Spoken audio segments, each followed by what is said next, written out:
లేదు కావేరి, శివప్ప వచ్చి మొత్తం అప్పు తీర్చాడు, నా కళ్ళారా చూశాను. అలాగా? దాముగారు చెప్పండి.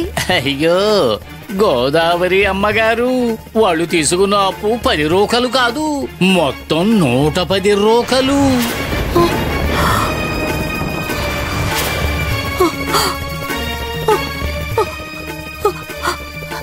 ఏంటి 110 రూకలా?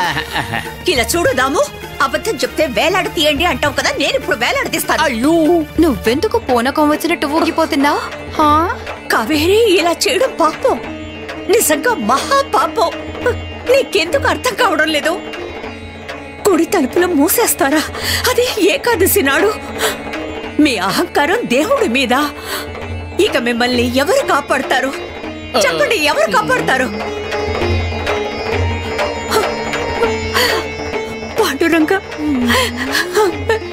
నువ్వేదో ఒకటి చెయ్యాలి తండ్రి. 110 రూకలు అప్పుగా తీసుకున్నాడట. ఏం చేసుంటాడు? ఆయన ఇల్లు కూడా చూస్తే అలా అనిపించడం లేదే. అంత డబ్బు ఏం చేసుంటాడు? అయ్యగారు, మీరు అబద్ధాలు ఆడుతున్నారు.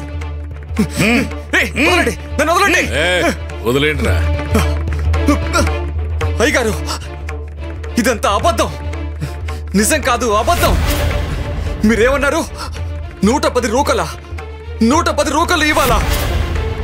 నాలాంటి ఒక సామాన్యమైన వ్యక్తి అంత అప్పు ఎందుకు తీసుకుంటాడో మీరే చెప్పండి. మీరు అన్యాయంగా అబద్ధం ఆడుతున్నారు. మీరు చెప్పేవి అబద్ధాలైనా మేము దానికి కట్టుబడి ఉండాలా? వీల్లేదు. ముందు గుడి తలుపులు తెరవండి, తెరవండి. ఇదేం అన్యాయం? మీకేమన్నా మతిపోయిందా? వడ్డీతో సహా మీ అప్పు మొత్తం మేం తీర్చేశాం. అయినా 10 రూకలైతే 110 రూకలు అంటారేమిటి? అసలు గుడి తలుపులు ఎందుకు మూసేశారు? తాళం తెరవండి. మేము 110 రూకలు అప్పున్నామని మీరు నాటకాలు ఆడుతున్నారా? మీరు అంత పెద్ద మొత్తం ఇంకెవరికైనా ఇచ్చారేమో, గుర్తు తెచ్చుకోండి. అన్యాయంగా నా మీద అపనిందలు వేయకండి. గుడి తలుపులు తెరవండి. నన్నే ఆదేశిస్తున్నావా? అప్పు తీర్చేంత వరకు నా ముందు గొంతెత్తి మాట్లాడకు. నోరుంది కదా అని ఇష్టం వచ్చినట్టు వాగకో. నోటుకొచ్చినట్టు వాగుతున్నది మీరు. నేను అప్పు తీసుకోకపోయినా నిందలు మోపుతున్నారు. నీ నాలుక తెగ్గోసి చేతిలో పెడతా ఏమనుకున్నావు? నేను అబద్ధమాడానంటావా?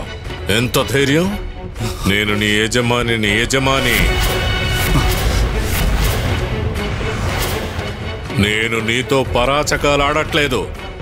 నా దగ్గర ఆధారాలున్నాయి. అబద్ధం ఆడుతున్నారు. పాండురంగడు మిమ్మల్ని ఖచ్చితంగా శిక్షిస్తాడు.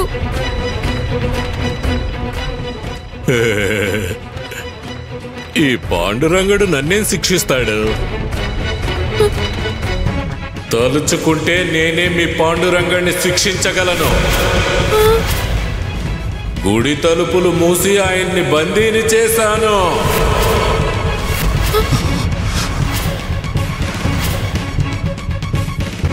నేను తాళం వెయ్యడానికి పూర్తి కారణం మీరే.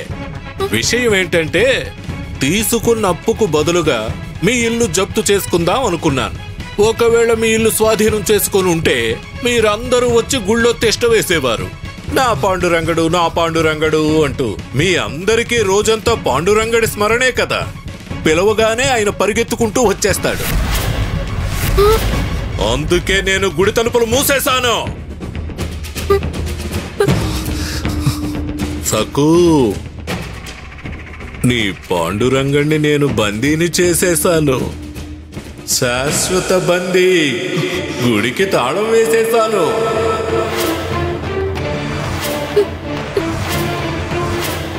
ఇక ఎప్పటికీ ఇలా ఉండిపోవాల్సిందే.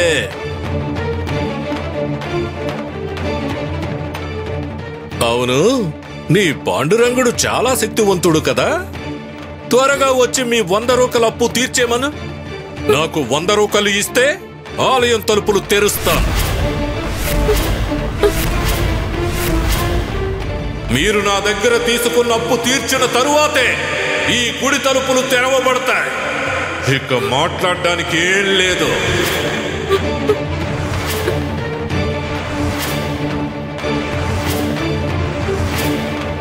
మీరు చెప్పేది నిజం కాదు. ఇదంతా నిజం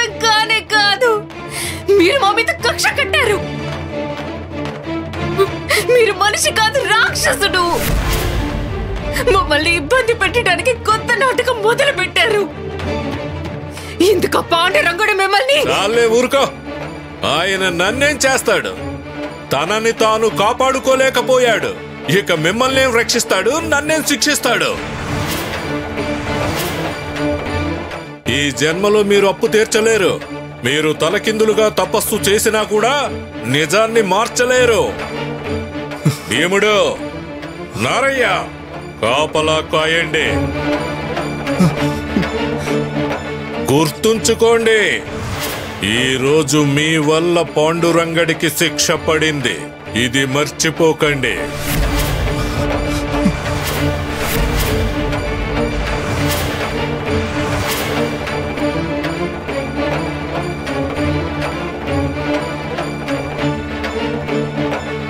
పదరాదు ఉండు.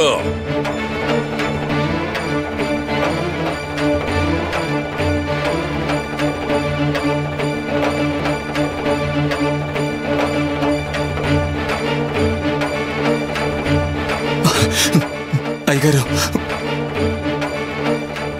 నాకు తాళం చెవి ఇవ్వండి. గుడి తలుపులు తెరవనివ్వండి. మీకు దండం పెడతాను.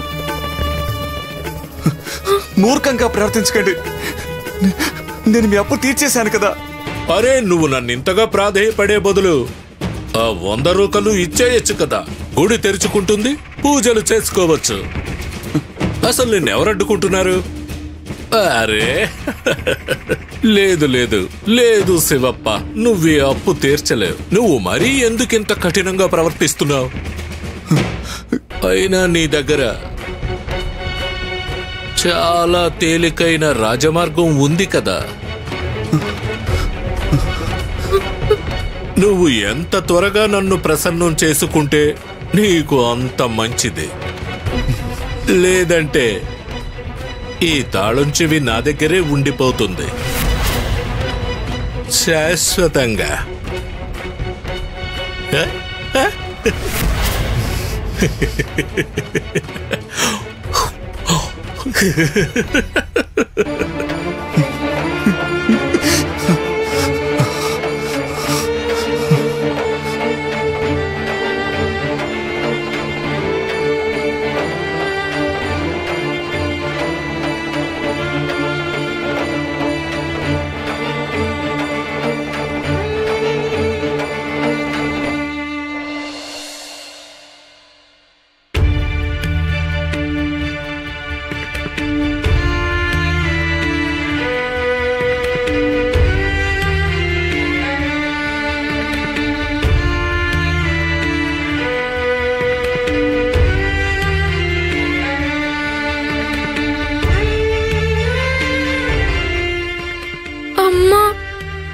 పాండురంగడికి తినిపిద్దామని వెన్న తెచ్చాను.